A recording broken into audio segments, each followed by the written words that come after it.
Merci que vous ayez choisi Rota TV pour vous informer.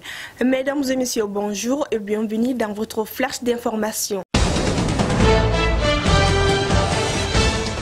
La direction de l'Office central des stupéfiants, l'OCS, à travers ses antennes de Bamako, a mené une patrouille dans la capitale des Trois Caïmans. C'était dans la soirée du mardi 14 février au mercredi 15 février 2023. Cette opération était sous la conduite du chef du renseignement et des opérations par intérim de l'OCS, le lieutenant-colonel Siliman Sangare.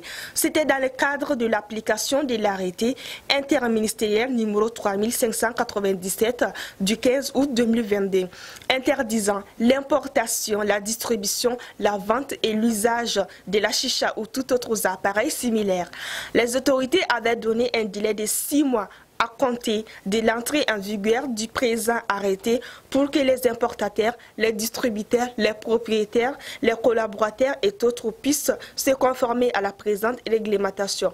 En effet, c'est cette loi qui est rentrée en vigueur.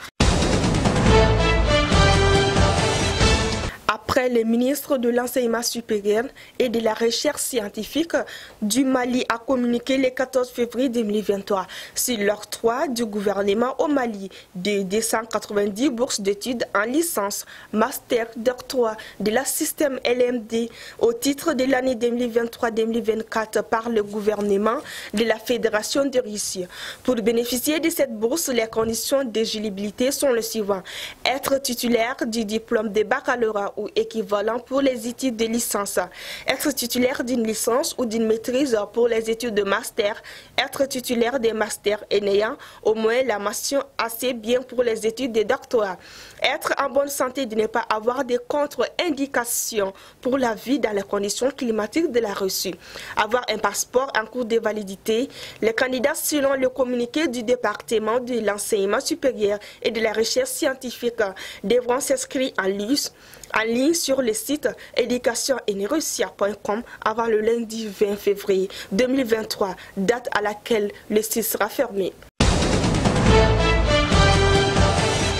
Juste après, dans le cadre de sa série de visites aux institutions de la République, le collège de l'autorité indépendante de gestion des élections EGE, conduite par son président, M. Moustapha Cissé, a été reçu le mercredi 15 février par le président du Conseil économique, social et culturel, M. Yacouba Katile.